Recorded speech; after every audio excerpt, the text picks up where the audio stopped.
Good afternoon. Okay, let's talk a little bit more about word choices. This definitely applies to ALJ hearing testimony. But I'm going to say it applies also to function reports, potentially work history reports, that kind of thing. Okay, so, but let's just focus on ALJ hearings so this doesn't go too long. Short and sweet. Using what is a descriptive word when you say something is never or always, kind of those extreme black and white words. It's not to say they are never accurate, but you need to think about it very, very carefully before you use it and decide that it is accurate, because most of the time it's not accurate for most people. So getting to it, for instance, in terms of let's say the judge asks you if you do you ever take out the laundry, take out the garbage, and you say, never, I never do that. It could very well come out that, well, yeah, you don't do it as a rule, but you did it 3.5 weeks ago when your spouse was away on business and the garbage had to go out and there was no one there to do it. So you have to think about what never means. Never means ever, ever, ever, since at least the date you became allegedly disabled. Or always. This is a big one. I am always in pain. I'm always a 10 out of 10 in pain. That's almost going to be unincredible. You're going to lose it. Always. I always have a headache. Oh, gosh forbid you say I always have a migraine. If you're speaking to a judge, you probably don't even have a migraine, because most people with migraines can't speak coherently. Unless your hearing's in the dark, in your room, you're lying down with a thing on your head. It's just unrealistic.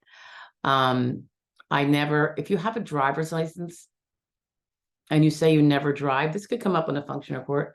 And then it turns out you go shopping twice a month.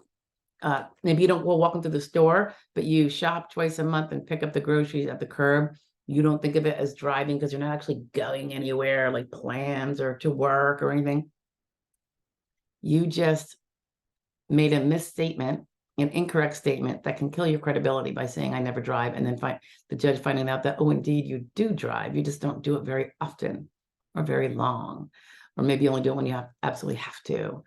So you really want to be careful with those extreme all or nothing words. Always, never. If you say, I'm trying to think of another example. It could be about doing your stretches. Let's say you do stretches before you get out of bed, because otherwise you're just going to be stiff as a board. I always do my stretches before I get out of bed. Does that mean you also always do them when you go to the bathroom in the middle of the night? You don't always do them before you get out of bed. So you want to think of these things. The word always means every single time, right? And never means never, never, never. I never drive. I never socialize. There's a question on there on the function report about socializing. And oftentimes a judge will ask, I don't socialize. I don't do anything fun. Being very dramatic about it and very extreme about it. It can give rise to additional kind of like probing to see how accurate that really is. Like, he might then, let's say, hey, have you been out of the state in the last 2 years since your alleged onset date? And you've already said, I don't socialize. And it turns out, indeed, you did drive to, 700 miles, or you did travel there. I'm not saying you drove, to visit family for somebody's wedding or a funeral, or you just haven't seen your grandkids in 2 years and they're getting big. And it was really important. And your child couldn't take off from work or whatever. So you and the honey went down there. That is socializing. You can clarify, and that's exactly what I would be doing. In addition to not saying always and never, unless it's absolutely fundamentally true, So avoiding those words. And then if you are describing how you did a big socializing event, like traveling 700 miles to see family, explain why. I hadn't seen my grandkids in a long time, and my daughter just could not get up, and I really, really felt the need to see them. They're getting big, and I'm always concerned that my time is limited, right? And that one day I won't be able to even be a passenger in a car. And then you can explain that it was a difficult drive. Maybe you only drove an hour of the, how many hours would that be? 8 hours or something. Depends how fast you drive. But that you guys had to stop every hour because you would be so stiff sitting in the passenger seat and you had to get up and move. So every hour you stop for 15. That makes it a much longer drive.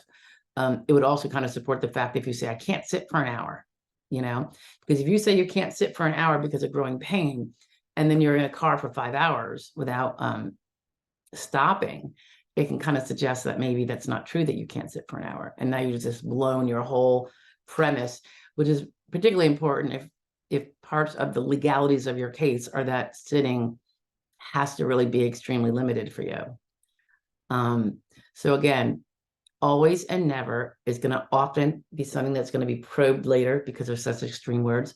So don't give the invitation. Don't put it out there for someone to want to probe. Yeah, you still might get some questions, but at least you won't be found lacking in credibility because you claim that you never do this, you never shop for food, you never drive, you never, you never do any chores in the house. That's kind of a big one because most people do something, even if it's picking up their own dishes and putting them in the sink. So think about it in that micro way, and that'll help you avoid saying never. Okay. And the always. It's one thing you say, Judge, I'm always uncomfortable. And a lot of the time I'm in pain, but there's always some level of achiness or discomfort. That might be able to fly. But to say I'm always in severe pain, probably not going to be, it's just probably not going to be believed.